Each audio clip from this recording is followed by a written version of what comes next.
Good morning, everyone. Welcome to Accuracy in America, brought to you by Accuracy in Academia. I'm your host, Don Irvine, joined as always by my co-host, Brian McNichol. Hello, deplorables, dregs, despicables, chumps, Neanderthals, semi-fascists, maggots, and of course those dog-faced pony soldiers. And we still may add something before this 2024. We're not done insulting us, that's for sure. That's right, man. I mean, with all the stuff that's going out there in the news, there's got to be more insults coming. That's right. That's right. They're not going to start liking us anytime soon. No, not at all. Not in any way, shape, That's or form. fine. It is what it is. Well, the brief DMV weather report. I'm glad I cut my grass the other day because it seemed like I hit the window before the rain came back. I didn't know it was going to rain again, for last couple of days there. But kind of, I don't know. You don't care about you don't care too much about the rain if you really have time to hit the links, though, right? Right. As long as I don't have time to golf, then I don't. Whatever, But yeah, it's been pretty wet around here, and so it's been unlike. We haven't had a spring like this in a while, where we had the legit spring showers and stuff. So it's a little bit different. And I noticed, grass is growing faster. Did we talk about this? We talked about this, didn't we? I don't know. I will vouch for that.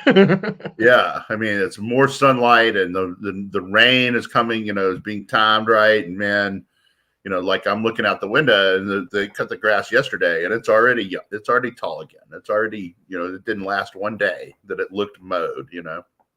Yeah, I mean, I was away for about a week, and I come home, last week, and I'm like, oh man, it's looking tall. It's looking to that point where I really hate it, because if it gets too tall and too thick, then it, sometimes I risk, stalling out the lawnmower as I'm pushing it around.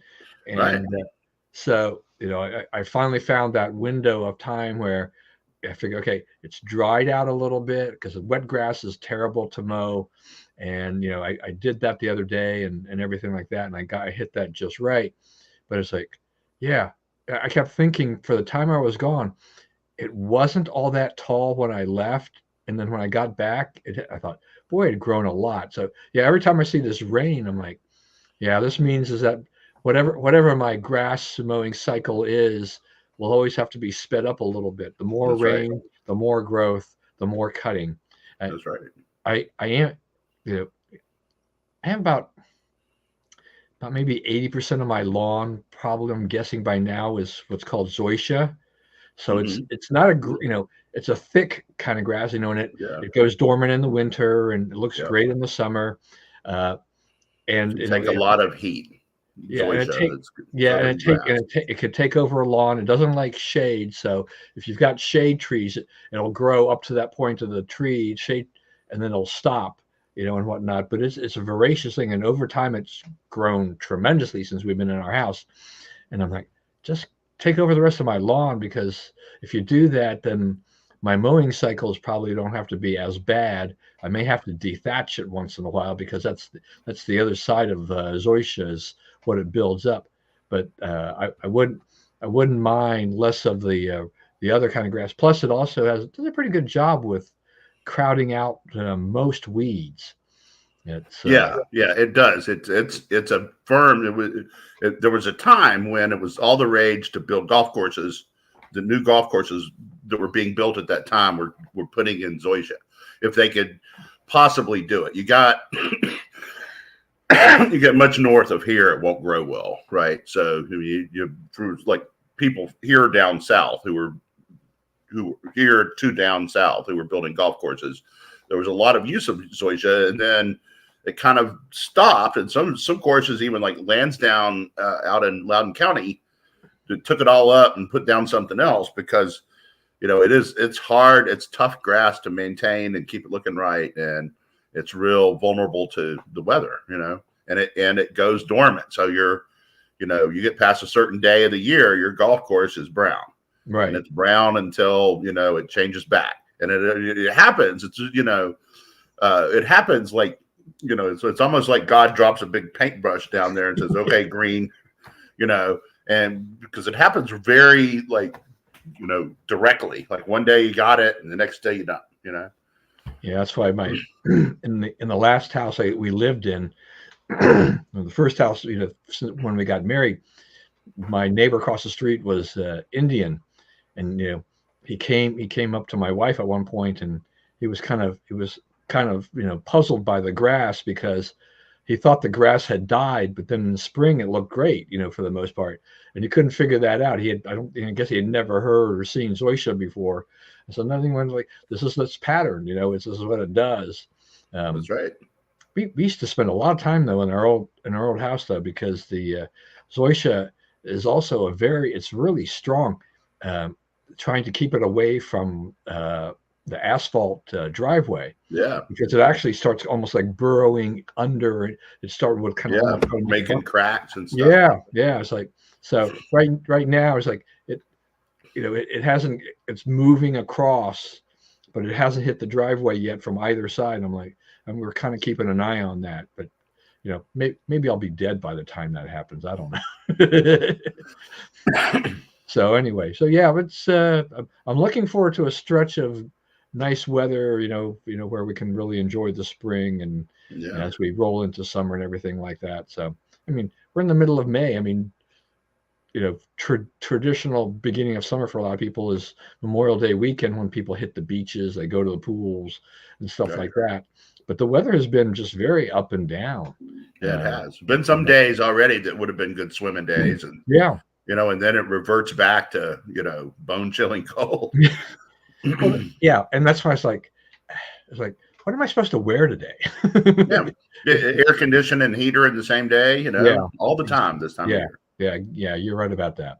All right, news-wise, first of all, breaking story on news. They've agreed to a debate, like since we've started, and I believe I saw it right as September 27th in Atlanta. Well, the news story I saw, and I didn't read through it. I don't think so you got even more information than was that Trump had agreed to this debate, to two debates, one in June and one in September. But I didn't know anything about locale's exact dates. Let me see if I can find what they have here. Let's see. And of course, it's been CNN headquarters on June 27th. That's what all I see. So maybe there's another one later. Yeah, there's supposed to be June. But Biden has made a bunch of demands, like no audience is one of the audience reaction. It has to be on a network that's carried so many debates before that no conservative network qualifies, right? So he's like making sure he has a friendly situation as much as he can, and Trump's Trump being Trump, he's like, well, I'll debate anytime, anywhere, so he doesn't really have any right to say anything, right? Whatever happens at this point, since you said anytime, anywhere. So we'll see. Yeah, and talking about this, that this is breaking a decades-long tradition on presidential debates, right? This Commission on Presidential Debates has had this lock pretty much on these debates, and there's been a lot of complaints about the format and choosing the moderators and all these kinds of things, the timing of it, which generally happens closer to the election. Now with the advent of popularity of early voting, a lot of times the debates are now starting after some people have already cast their ballots, right? So what's happening here is that they're breaking that stranglehold there, and they're doing it early enough that before people have made a decision about voting. The June one, that's probably before the conventions for either party, right? Right. Yeah, the conventions are kind of late. So the Republican one is in late July, very late July, very almost to the end of July, and the Democrat one is like the third week of August. So, Trump, I guess Alabama made an exception for the Democrats to let Biden on the ballot because Alabama requires that you name your candidate by August 25th or something like that. The Democrats would not have named Joe as their candidate by then. They have not endorsed him or nominated him in the convention. So they had to help him out. I guess it won't really matter. Alabama's not going to vote for Biden anyway, but they had to cut him a break to even get him on the ballot there. And he's still, as far as I know, Biden is not on the ballot in Ohio. They missed filing deadlines and so forth. And so as it stands right now, Biden won't get any votes in Ohio unless they're written in, I guess. Yeah. I don't know. I mean, it sounds like, because I know you've mentioned this issue before, which is that it seems that somebody really dropped the ball on the scheduling. They said you should know when all the state filings are, and your convention needs to take place before that, so that you can go ahead once the nomination is official. Is go ahead and make all the filings that you need to do, and get it all done. You hold one too late. It's like, that's on you. That's not on the state. The state has these things in their books. You knew this, but you have a battery of lawyers whose only job is tracking down stuff like this. Yeah, right. Exactly. So yeah, on this debate, you're right on the, Trump will have no one to blame on the debate if it doesn't go well, because he's basically agreeing to Biden's terms. But, I don't really care about the audience thing, because I always think that's kind of contrived anyway. You can stack the audience one way or the other, and I just like, who cares? I don't really care about the audience as much. They're trying to influence people who are, hopefully watching the debate streaming or on cable TV or whatever, regular TV. So that those are the people they're trying to reach, not not really necessarily the handful of people that are in the studio anyway. So maybe the networks will have their own little focus groups watching it somewhere and then getting their reactions right after or whatever. But so, yeah, Trump, I mean, I think, as long, if Trump can control himself, he can win these debates, and he can continue. Well, okay, everybody would say Trump can control himself, right? So there's all this is Trump's fault, right? Who is going to be the moderator? Is it going to be Chris Wallace? Because he is going to try to get Trump not to control himself. That's going to be an objective of Chris Wallace from the opening moment of the debate, right? You get a guy like that, Chris Wallace, he's trying to ask that question that makes you explode, right? That's his shtick. It's always been his shtick. Can you explain this? And you just go berserk because you can't, right? I mean, and so he's looking for that. He's not going to give one to Biden. He could know 50 on Biden. He would not do one of them. But he's got a list of 50 with Trump, and he's going to try to fit them all in. So, Trump doesn't think it matters who the moderator is, and he may well be right. But, there's some of those guys, such as Chris Wallace, that he cannot agree to. Yeah, no, I mean, that's true too. I mean, the thing is that those moderators, they know it doesn't really take a whole lot to get under Donald Trump's skin and to make him, go. Trump is just, he's kind of an explosive guy. He says whatever's on the top of his mind. He does things. That's what has drawn a lot of people to him, is because he's unlike anybody's ever seen on the political stage. No. And he can speak for hours at a time without notes, without a teleprompter. He can just do these things that no one really has done before. So that attracts a large number of people. So yeah, there's no doubt that they'll be gunning for him in that sense. Hopefully, he gets it into his head where he doesn't react maybe as much as he normally would. Who knows? But if the issue, and I think the public hopefully is smart enough too. Is like the media's got to watch themselves on this. Is that if Biden has set the terms, there is that one thing of it'll be very easy for conservatives and others to say, wait a minute, it's like this thing, after it was definitely not fair, and you can make a lot of hay after the bias, on the bias of all of that. Much more so than in the past, I think. So it's because this is Biden laying out the ground rules instead of the independent commission, as such. So it'll be very, very interesting to see what this does and where this goes.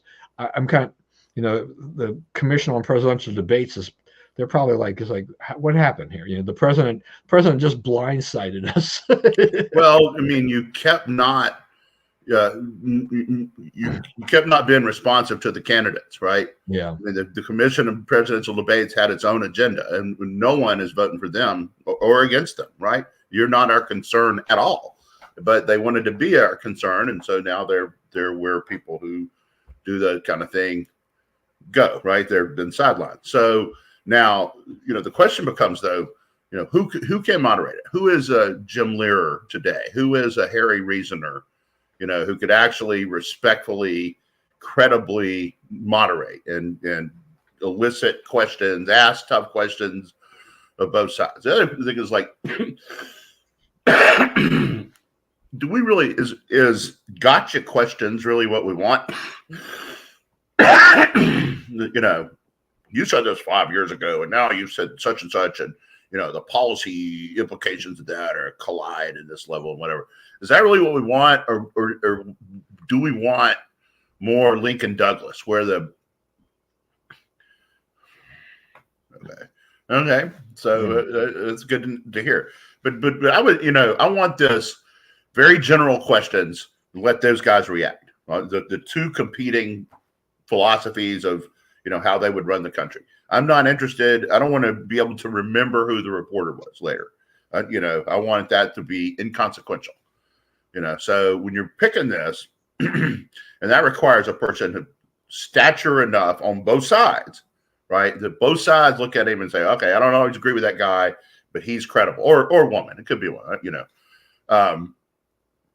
that person is credible, whoever it is, right? Both sides say, okay, that one we can accept. And that's, I don't see that. Who is that person? Who out there in the media or wherever they would consider a worthwhile place from which to draw a moderator could fit that bill? Who do we both trust? Yeah, I don't know. How do the liberals feel about Bret Baier? Well, I mean, they would say he's Fox News, but he's anti-Trump. What will we say about Bret Baier? I would reject that as a choice. He's made a point of being anti-Trump and going after conservatives in these debates, I guess, to prove and dishonestly. I mean, he's been caught being dishonest about it. So, I mean, he could be a Biden choice in a sense because Fox News anti-Trump, right? I mean, it's perfect for him almost. Yeah, it's perfect for him. It makes Trump denounce the Fox guy. Right. Yeah, I mean, you're not going to get anybody that does anything from Newsmax or anything like that for sure. Yeah, right. Picking a fair moderator, that's going to be really hard because I mean, part of it is the contentiousness of it, right? The two guys, the clash of worldviews and all that. But part of it is there's not a journalist anymore with that stature. Right. I mean, I can't think of a single one. Right. I mean, that's part of the problem is that the credibility of the news media is really shot to heck. And as a result jointly of that, and severally, all together and individually, there's not any of them that happen. Yeah, that's not going to happen. Pretty sure it will not be Mark Levin. Nice try, John. Not going to happen. But but that's the problem. I mean, the thing is that we have been, particularly, over the last 15 plus 16 years, we have just become more polarized in that sense. Is that all of these things, the media has split off. It's just like you've got conservative journalists, you've got the liberal journalists, but who's got the stature? I mean, you mentioned Jim Learer. Yeah, who's got the who's respected enough, by both sides to say, this is it. Right. This is that's right. This is exactly the point I'm trying to make, is that we are so polarized. How do we do this? I mean, I think it is virtually impossible. But Donald Trump is so Donald Trump that it could just be really interesting. And I agree with you that we don't really need to dredge up the previous stuff. I mean, the idea, the real idea of these debates should be like, let's talk about policy. I mean, in terms of what has Biden done since he's been in office? Okay, that's relevant. That is relevant. His policies versus say maybe what Trump had done or whatever. compare the two men on policy issues and what they would probably do if they got reelected. What is the difference between a Trump second term and a Biden second term, and make that case at this point. And you don't, no attack on Biden's age, that type of thing like that. That's not really going to be part of the discussion per se. Focus on the policy. I mean, I think people will see Biden's age come out during the debate. I cannot imagine during, I assume the debates will last for a couple hours at least, right? I can't imagine that Biden holds up very well, in a debate for 2 hours. Well, I mean, they drugged him up enough to get through the whole State of the Union, right? And he was obviously high. I mean, you cannot watch that speech and not realize he was high as all get out. He's got a teleprompter there. I mean, when you're being asked questions, unless this is another Donna Brazil situation or something like that, you're not going to know. The questions you're not supposed to know about him, right? So then you have, you've got to answer them. That's the other thing. Tell them to send out here's the questions that are going to get asked tonight. What's the harm of that, right? Let all of America read it. Let them prepare. Let them. If you really want to have a policy debate, why is it a deep, dark secret what the questions are going to be? Because the reporter wants a gotcha effect to the questions, right? That's why that is. So, publish the questions in advance. I kind of like that though, because that takes away that surprise element and does take away that gotcha thing. And then, you're right. Everybody could see what's going to be on there, and they're like, oh, okay, well, this is good. I mean, they're going to ask substantive questions. The campaigns can then prepare their answers, right? But they won't have to talk about, but they're going to have to remember those answers, right? They're, if they've got something they're going to ask, and then stick to that, and everything like that. That would be really, really interesting to see, in a debate where that part of it is controlled. It's like, okay, just so that that the moderator is being fair and honest. Right. And then, because then you can say, you can get a teacher to read the questions, right? Yeah. You don't need a journalist at all. You can get, some movie star they both agree on, right? It doesn't matter who it is, right? Because you're just reading questions. You're not guiding this conversation in any way, right? You're just saying, now we will talk about this. And there's you can say, okay, we're going to spend 10, 12 minutes on each topic or whatever. And however that gets a portion between the two, it gets a portion. They're talking back and forth. There's nothing, oh, you've had your 20 seconds, sir. I don't care about your 20 seconds. I don't care about that. I want to hear the whole answer, right? I don't want this policed, and you can have a little tone. So it's not even the moderator. Bonk, bonk. Okay, you've done your 12 minutes on this. If you still want to talk about this, it's going to mean one less question at the end. Everybody goes in understanding that, right? That's fine. That doesn't bother me. Yeah. I mean, that's actually not a bad idea. That's interesting to think about. That would definitely turn things upside down on their head, to do that. But once again, because it is so hard to find a fair and impartial, news moderator, then you place these questions out in advance. Take it out of their hands. Yeah, take it out of their hands. That would be interesting. No, if there's no audience. There's no audience. That's right. Then that won't work. But I don't know. I mean, you could, it would be kind of interesting. I mean, if you had some way of pooling questions from America in advance, and then somebody, then they go through that, right? So, send us the questions you would like to see asked at the debate, and then see which way that goes or whatever, and then take whichever type of questions tend to come up the most or whatever. There's lots of ways. Make your list, submit it to both campaigns. Campaigns agree on what they're going to be, how they're going to be worded. Yeah, I think that would bring some fairness to the whole situation and make it more transparent rather than how opaque it is at this point in time.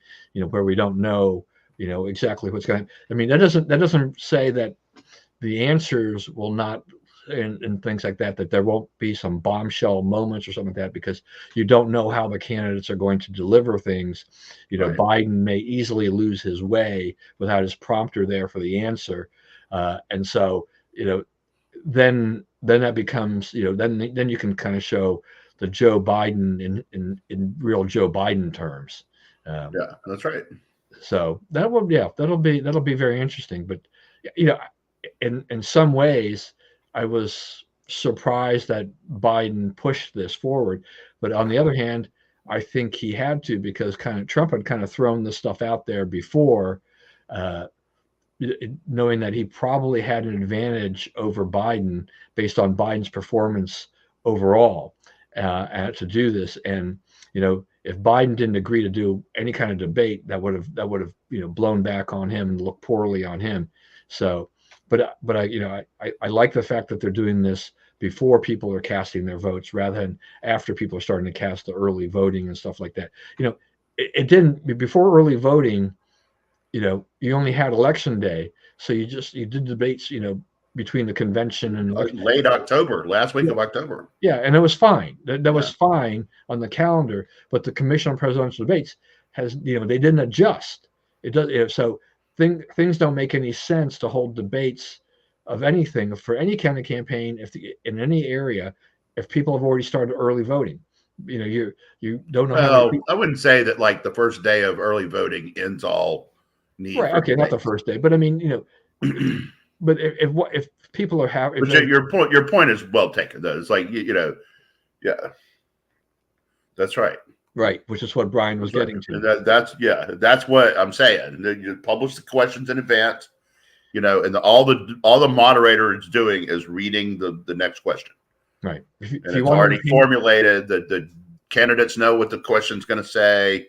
It's they've agreed to the wording. if you want entertainment value, bring in Howard Stern or Joe Rogan. Yeah, right. That would be very different. Or Charlemagne the God or something like that. Yeah, that's right. That's right.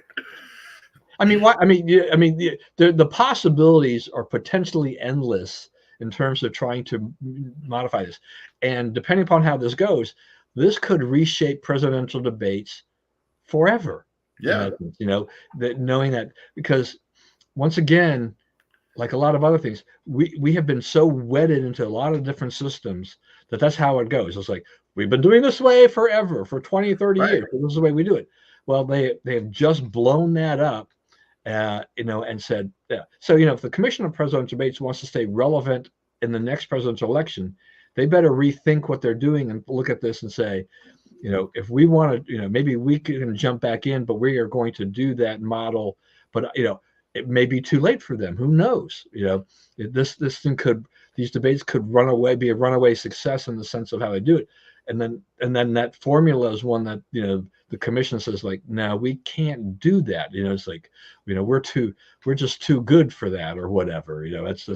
So we'll have to wait. We'll wait and see what the results are, but it'll be very, very interesting to see how this goes. Yeah. All right. So Israel has made their incursion into Raffah, and to some effect, which ties into, Joe Biden. Joe Biden wanted, he put that pause on, the weapons that we had voted to sell them, and yet now it's like, well, maybe they need more, and we'll sell them more.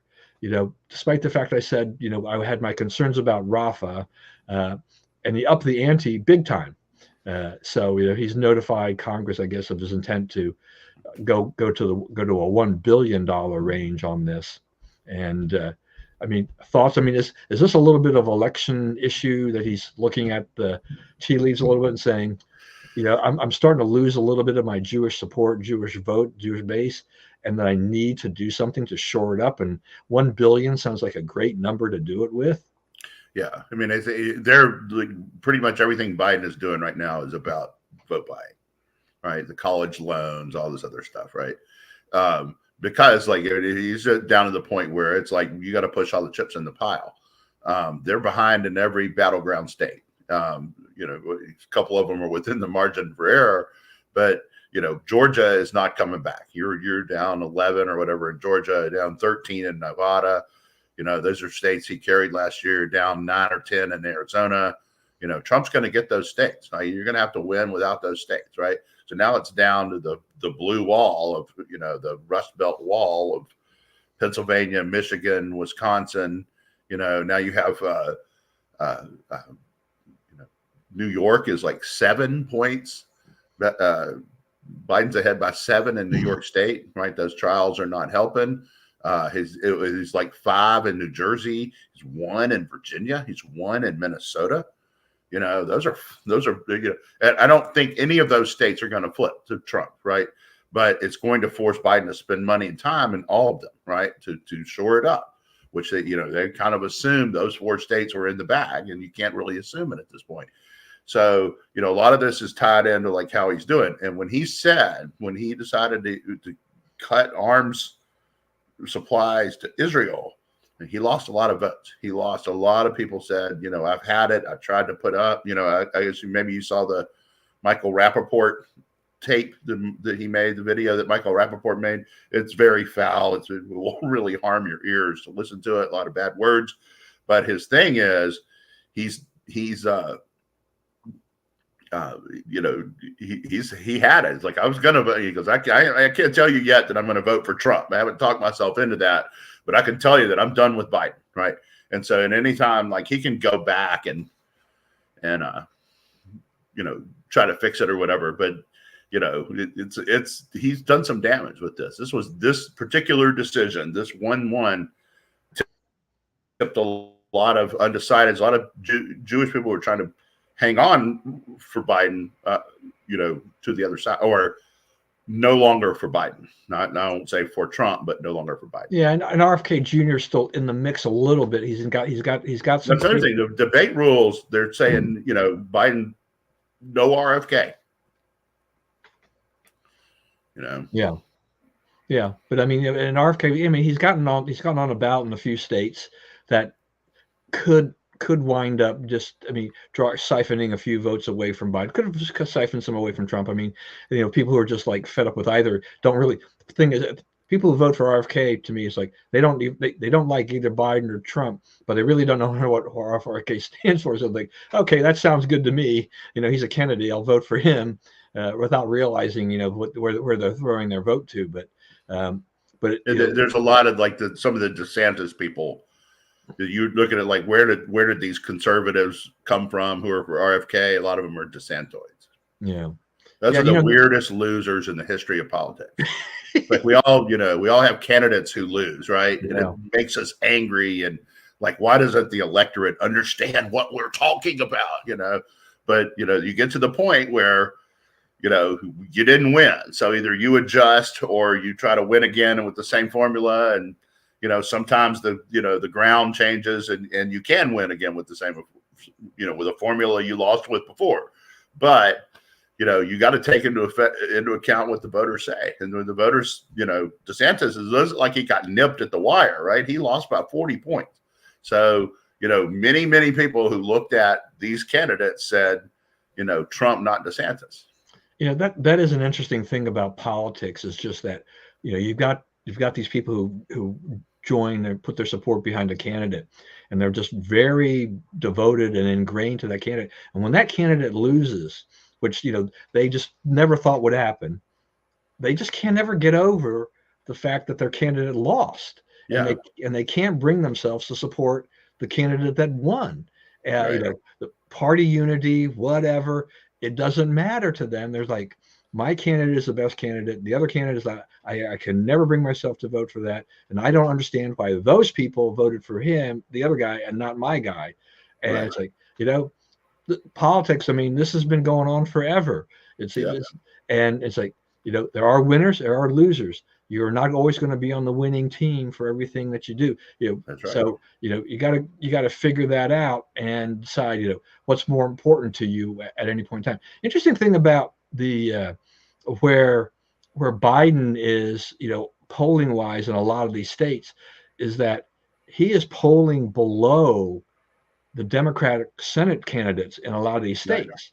So the Democrat Senate candidates it's possible that in some ways could win while Biden loses the state. They Right. It's going to be because interesting to see what happens on coattails because, like, what happens in Arizona. Gallego, I guess he's a little bit ahead of Lake right now. So I mean, does Trump get coattails? Does he get enough of a margin in these places that he lifts? Lake McCormick, I guess, was within 3 in Pennsylvania, which is kind of surprising. That's another one that could get lifted over. Hobby, I think that's a tough sell in Wisconsin. I think of getting all the Republicans to the polls will help Larry Hogan, who's got his nomination, I guess, last night, and he's now going to run against Brooks, which I think that that Hogan got lucky there. I think that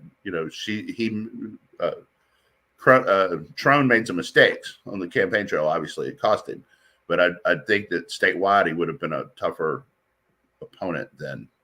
Well, I mean, he basically had, Trone was amazing because I got a comment coming in here. Right, I was too.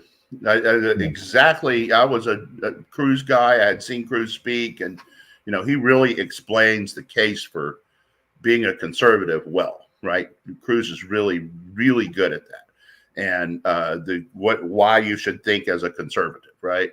And I thought, those are the principles. And that guy running things, as smart as he is, as good as he is at explaining things, would be a real asset. But he didn't win, right? And so at some point it was time to say, okay, the guy who beat him must have something that I didn't recognize before. I need to go check that out. Yeah, I mean, it's like I think 99.9% of the time, I'm going to vote for the nominee, even if it wasn't my guy. There has to be something out there where it turns me away and says, I can't vote for that guy. I mean, McCain, I couldn't do. Yeah, I confess, I couldn't go there. Yeah, so that those things will happen, and when you live in certain states where the vote isn't going to make a difference, which I hate to say, but where the popular vote, yeah, for national totals, yes, in the state, voting for Republican, voting in Maryland for Republican, for Trump is not going to make a whole heck of a lot of difference because he's not going to win Maryland. So I could take my vote and go somewhere else if I wanted to, and it wouldn't affect the overall outcome. But in the Senate race, it would make a difference.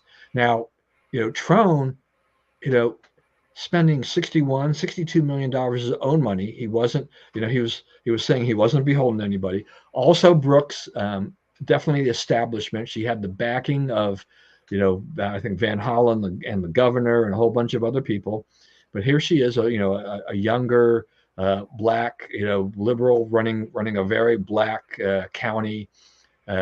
She hasn't made any major mistakes as far as I know. Nothing that's where she's really been plastered on. So, Trone couldn't go after her for that.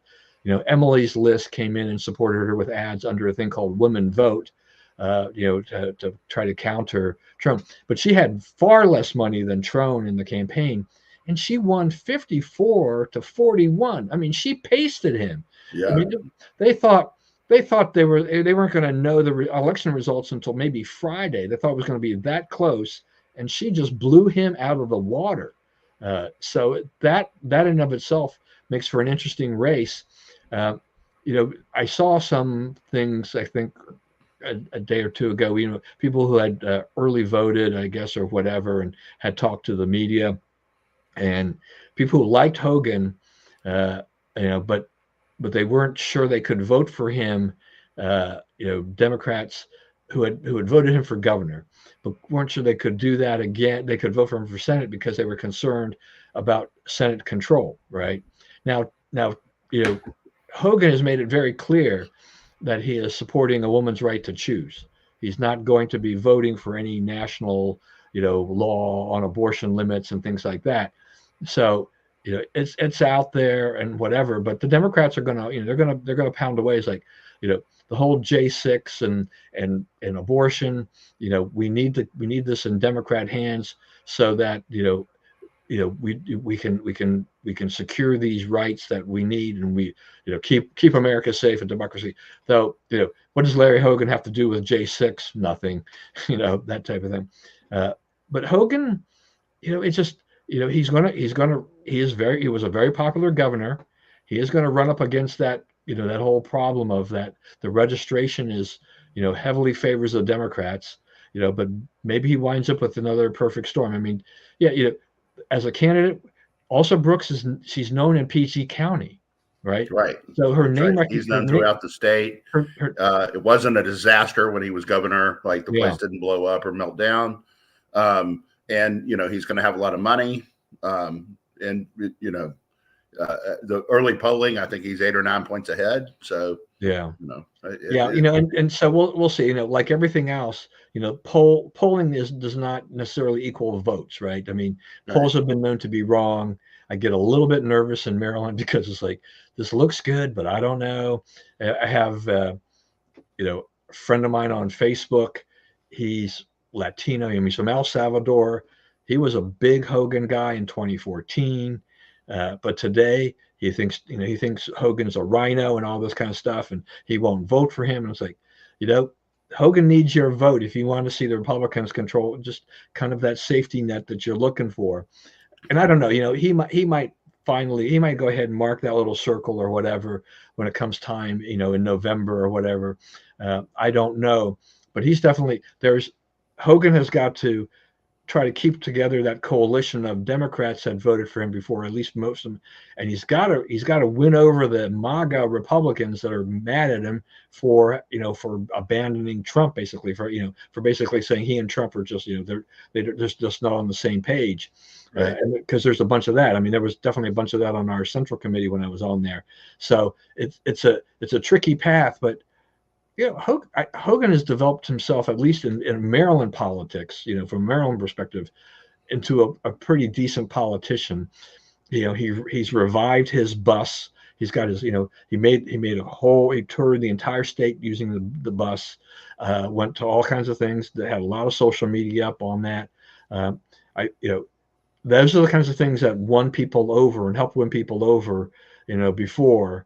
And, so he's got a shot.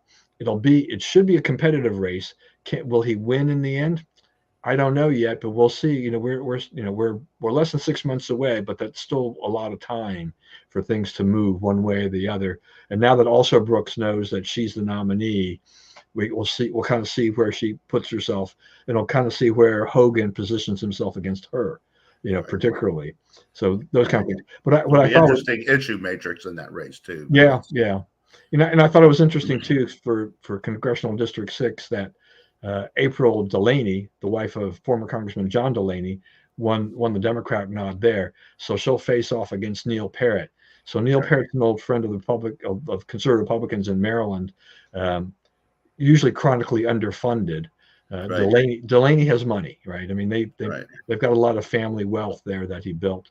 So it'll be interesting to see that. Parrott's a good candidate, though. He made a run at Trone the last time. Yeah, no, I mean, CD6 is a competitive district. You can win that. I mean, Bongino came within like that of winning that district. So they've come just so close, just a few thousand votes here or there, to win. So I would never give up on that unless it's redrawn again at some point where it makes it less competitive. But I didn't even realize I got redistricted to District 8 because I looked at my ballot and I'm like, who are these people? There are 2 Republicans on there for the primary, and it's like, I have no idea who these people are.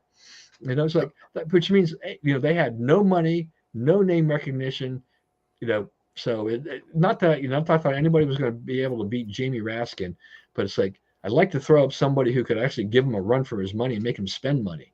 Right. That's not going to happen. So, and then Alex Mooney got wiped by Jim Justice, which was expected. Alex got about 27% of the vote. So Jim Justice looks like he will now be the next senator from West Virginia, and so that's a +1 for the Republicans there. So that they go into. You only need one out of Nevada, Arizona, Pennsylvania. Who else is in this that's pretty vulnerable? There's a couple more that are pretty vulnerable. You only need one more, and you flip the Senate. Yeah. So the thing is like that says that you also have to hold the Republican seats that you've got, and then Right. you If everything holds, then then Biden, then Hogan would flip the Senate. Yeah. Yeah. So it'll be very, very interesting to see. Inflation numbers came out this morning. These inflation numbers are all kind of all over the map. We're going to still get there's other indicators that will be coming out later too. So we've had a couple indicators come out. One was a little higher. This one was a little bit lower.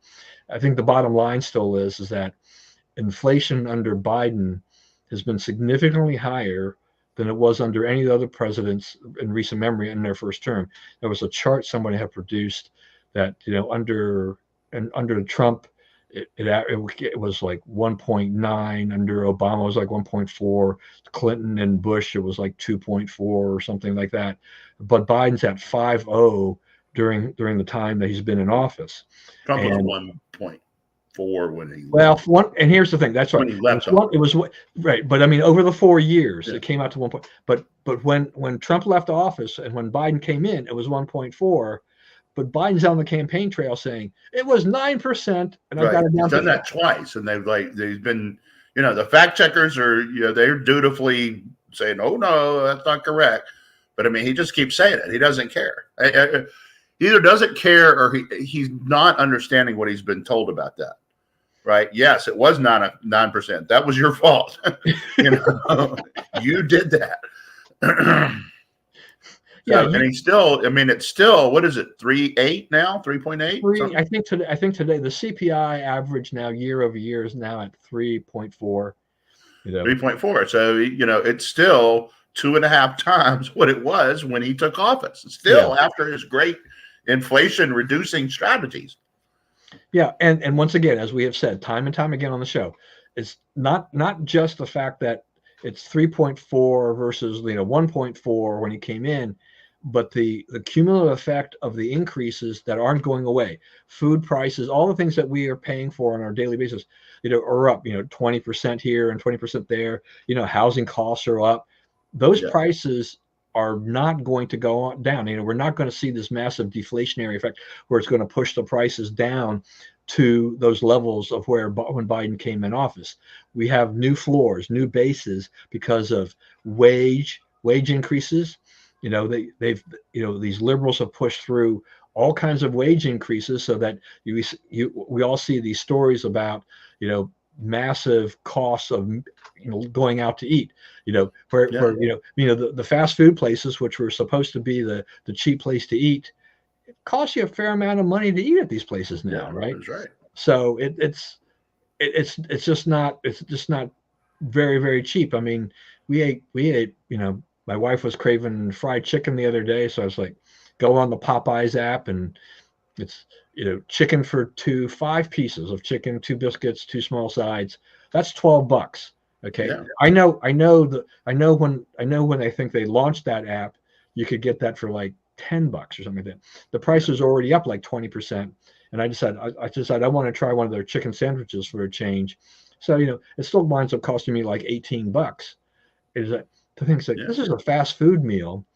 Yeah, that doesn't have that much food, but boy, it costs you enough money.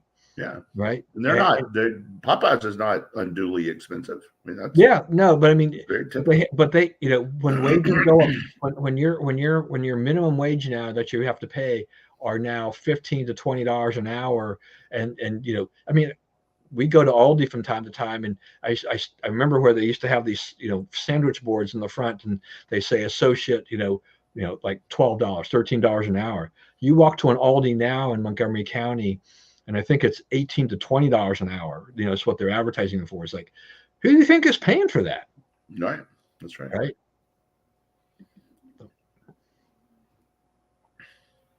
Right. That's right. Yeah. I mean, right. I mean, it's like these are numbers that are built on a bunch of statistical models, and Right. they all have different weightings, and so it's not really a fair assessment of where we're going. You have to actually look behind the numbers and say, what is it? What's really what's accounting for the increases and the decreases or whatever in the average? But yeah, he's right. Bob's right. It's that. It's really what you and I and everybody else, when we go to the grocery store, when we go to the gas pump, are we paying more than we did 4 years ago? Absolutely. Absolutely. Right. Yeah. And And are we getting anything out of these higher wages? Because we're not. Because the household income's going down. Right. It went up 5,500 a year under Trump, and it's down about 2 or 3,000 a year under Biden. So the households have less money to face all this inflation. right. And all those fast food workers who railed for the fight for 15, and now they're in the $20 range or more, and thinking like, oh wow, I'm making more money than I've ever made before. But when they go to the store to go buy their groceries and buy their goods, they're finding that has been eroded by inflation, and Right. so they are not gaining anything really At at all. all. They're in worse Yeah. shape. No, and by having their wages pushed up, that cycle has hit lots of other sectors. So it's yeah, okay, I'm getting more money in my paycheck, but I'm taking that and I'm giving that to the grocery guy and the gas guy. So Well, part of what's happening though is hourly wages have gone up, but full-time work is going down, part-time work is going up. Workers are working fewer hours a week and so forth. So, you may make more, your per hour rate may be more, but your paycheck is not necessarily higher. right, and labor participation really hasn't changed much. It's It's down a little bit. yeah. So that that none of this stuff has really helped. So Right. these policies really don't work, to that regard. Trump trial, we went from Stormy Daniels to Michael Cohen. I don't know if this is a clown show or what the heck this is. This is like, every time I see these witnesses, these people testify, I'm like, can this get any worse for the prosecution? It's like, do you really think that these people are going to help your case? Because I just don't see it. I'm trying to look at this objectively, but The Cohen. other thing is like, what makes this a felony is that it was used to enhance, to cover up a federal crime, right? Okay, so they still have not named what the federal crime is, right? And the defense and the prosecution's done, right? The prosecution's called its last witness, right, and arrested the case. Once the cross-examination of Cohen ends, they'll have rested their case. At that point, if I'm Trump's lawyer, I ask for the case to be dismissed, because you still haven't said, I can't begin my defense if you haven't said what I did wrong, right? It's my turn now. I waited all this time for you to say, here's what we're going to accuse you of and try to put you in jail for, and they haven't done it yet, right? Yeah. They haven't done it. They have, they're alluding to something that has not been proven, right? It's like the E. Jean Carroll, right? They didn't prove that. They want to say Trump raped this woman, but they've not proved it. They've never been able to prove it. And like the one time they tried, they failed, right? The jury said, no rape, right? And they're like, something might have happened, but it wasn't rape. So, then they go, oh, Trump raped her. Well, no, he didn't. You don't have that, right? You're close, but you don't have it. You're trying to use things that are not what they purport to be, right? So, I don't know. Yeah, and there's no doubt. Cohen is very bitter about his relationship and how Right. things fell apart with Trump. So it's clear that, as he said, he wants to see Trump in jail, basically, right? So yeah, Stormy Daniels, the same thing, right? So it's like that's not a case for going ahead and right. doing this. It's like, yeah, is this the best Alvin Bragg and company can do? Is that they've got a couple of Trump haters, people who knew him and whatever. So yeah, a stripper and a convicted perjurer. Yeah, that's your star witnesses. Yeah. It's just like, okay, if you're going to bring a case based on that, you have to begin to wonder about the competency of an Alvin Bragg. It's like, why is he in office? Why does he have that job? Because this is a disaster for them. Yeah, and they sent the guy from DOJ, Colangelo, up there to try the case, and make this happen for him. So it's like it's directed from the White House. So that all these cases have been linked to the White House. So this is, the current president trying to trump up charges against, his leading adversary. So in fact, third world, junta stuff. Yeah, I mean, didn't Biden in his invitation to Trump on the debates, didn't he take a jab at the trials too, at Trump in the trials, I think. So it's like I saw some really quick report that said that, I can't remember who it was, some TV personality, one of these media talking heads or something like that, was shocked to hear Biden say that, because I thought, that's not what Biden should be saying. It's like stay above the fray and don't make that kind of comment. That is not going to help Biden's cause at all. Right, because it doesn't seem that like a whole lot of people are saying, "Oh, as a result of these charges, I'm not going to vote for Trump." Right. That's a rare animal in America. Yeah, yeah. But the real pièce de résistance is Stormy Daniels' husband, which I didn't know she had one, but he says that they will, if he doesn't get convicted, if he's acquitted, they'll leave the country. It's like he'll leave. He'll leave. He said he will leave. I went back and looked that up. Okay, so he'll leave, and not necessarily with her then. Okay, right. She'll be available again. She's making. I couldn't help myself. Yeah, she's making too much money. Yeah. She's made a boatload of money off of creating this whole infamy deal and all this stuff with no substance at all. So it's it's like, oh, Mr. Stormy Daniels. Okay, who are you? And what are you doing? Maybe he made that statement just so that it says, by the way, I'm out here. Yeah. Remember me? It's not all about Stormy and everything like that. So is Biden trying to out-Trump Trump with Chinese tariffs? He's trying to take something off the, he knows how to handle China and compel behaviors. And, I thought I saw that, happen. And I was like, I think that train has left the station, but maybe I'm wrong. Yeah, I don't know. I'll say this. I mean, I think there's kind of a limit as to how far you can go with the tariffs. I mean, and I think that I thought we had kind of reached that with where Trump was. But yeah, me too. But Biden is basically doubling down, and I that actually may wind up backfiring, maybe for him and everything like that. All right, we're getting to the end. Take us out, Brian. Okay, so let me look at my list of things to cover. Where is your list? What else was on the list? Oh, I know one thing. Today is my 20th anniversary. Yep. I'm married 20 years ago today. I really thank God every day for Lori and her endless sense of humor, which is required to deal with me. I was going to say she has to be a remarkable woman to take you. That's right. That's right. That's what I say about my wife. Not run me off. So I'm very thankful for that, and she makes this all happen, and I love her very much, as all of you who know me know. Let's see what's on here. Greta Thunberg. Yeah, that's right. And that's right. Let's see. She's now a pro-Hamas. Thank you, sir. Yay. She's now a pro-Hamas protester. No one is surprised. The grads, I mean, the graduation, we're just going to have to figure out another way to do graduation. Just turn it into a party. I think it's too, serious and, unctuous now, just knock it down the intensity a bit and get it where you're not necessarily, people don't have the opportunity to do this performance art. You see the girl tear up her diploma and her hat at Columbia the other day. It's like, okay, there's your 5 minutes of fame. Good for you. But they walked out on Seinfeld. I bet that would have been a pretty funny one.